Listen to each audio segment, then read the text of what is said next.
Hello and welcome back to Oba's Trending Gist. Today we are diving deep into an explosive interview that has sent ripples across Nigeria's political landscape. Former Kaduna State Governor Nasir El-Rufai sat down with Seun Okinbaloye on Channels Television's Sunday's Politics and made some very serious allegations against the federal government. He claims that the current administration's approach to insecurity, specifically banditry, is actually empowering these criminal elements.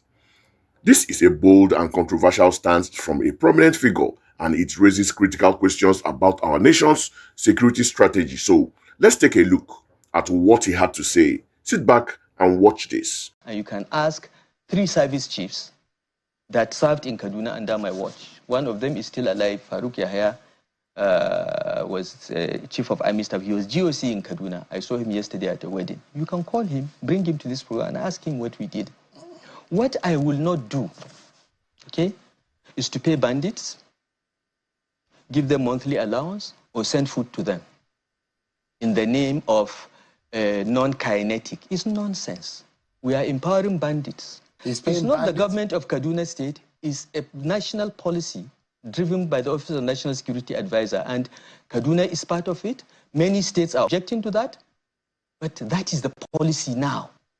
Kiss the bandits. That's the new policy. My position has always been the only repentant bandit is a dead one. Let's kill them all. Let's wipe them. Let's bomb them until they are reduced to nothing. And then the 5% that still want to be rehabilitated can be rehabilitated. You do not negotiate from a position of weakness. You don't empower your enemy. You don't give him money to go and buy more sophisticated weapons. That's why the insecurity problem has not gone away and will not go away as long as this policy continues. They can deceive, they can cover up, they can do propaganda, but those that live in Katsina, those that live in Zamfara, those that live in Kaduna, those that live in those states, they know what is happening. Well, is that the reason why perhaps you think that there's a slowdown in the attack on schools and kidnaps that we've seen in Kaduna? The quiet we've seen in the Benegwari there is no slowdown. Kaduna, I was governor for 8 years. I was governor of Kaduna State for 8 years. Only 3 schools were attacked in 8 years. Okay? This government has been around for 2 years. 3 schools have been attacked. And they paid the bandits. They paid them ₦1 billion the first time the school was attacked and students abducted. They are paying bandits. They are apologizing to them. They are covering this information about ₦1 billion being paid. Look, let the governor or anyone come and deny. We have the evidence. When the time comes, we'll reveal everything. They are paying bandits. They are empowering bandits. This is what this government is doing. And you think that will not work? It will not work. It has never worked anywhere in the world. Wow, strong words from the former governor of Kaduna State, Nasir El-Rufai. Let's break down his key points from that interview. Firstly, El-Rufai clearly stated his unwavering position against negotiating with or paying bandits. He unequivocally declared that the only repentant bandit is a dead one, advocating for a complete eradication strategy through military force, including bombing them until they are reduced to nothing. He then contrasted his tenure as Kaduna governor, stating that only 3 schools were attacked in his 8 years.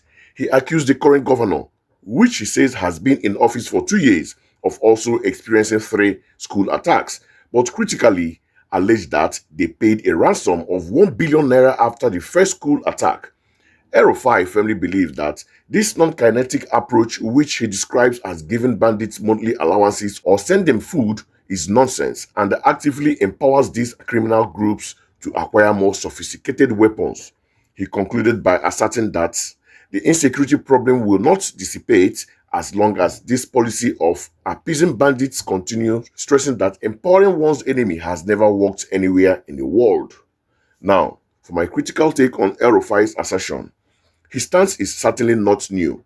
He has consistently advocated for a hardline approach against banditry, famously stating his refusal to negotiate with criminals during his time as governor. This position is rooted in the belief that any form of negotiation or payment only incentivizes further criminal activity, making banditry a lucrative enterprise. He argues that it strengthens their operational capacity, allowing them to produce better weapons and expand their networks, thus perpetuating the cycle of violence and abductions.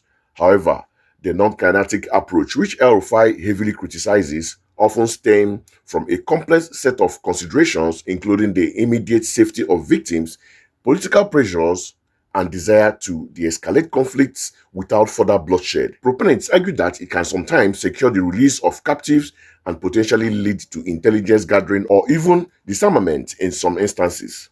Albeit with significant risk, yet El-Rufai's point about empowering criminals is valid concern, as ransom payments indeed provide bandits with resources, potentially making them more dangerous and well-equipped. The stark contrast he draws between school attacks during his tenure versus the current administration is a powerful rhetorical point. If these figures are accurate, the alleged payment of a billion naira ransom, if true, will be a staggering sum that could undoubtedly fuel future criminal enterprises. The core of his argument is that you cannot solve a problem by strengthening the very actors causing it, while the moral complexities of engaging with terrorists and bandits are immense. El-Rufai's unwavering conviction in a purely kinetic solution highlights the deep divisions in strategies for tackling Nigerians' pervasive insecurity. His comments are not just an indictment of a policy. They are a direct challenge to the fundamental approach of the current government, suggesting that their path is not only ineffective, but actively detrimental to national security. What are your thoughts on Nasir El-Rufai's statement? Do you agree with his hardline approach, or do you think there's merit in a more nuanced strategy? Let us know in the comments below. Don't forget to like this video, share it with your friends, and subscribe to Obas Trending Gist for more in-depth analysis of the stories that matters. Until next time, stay informed.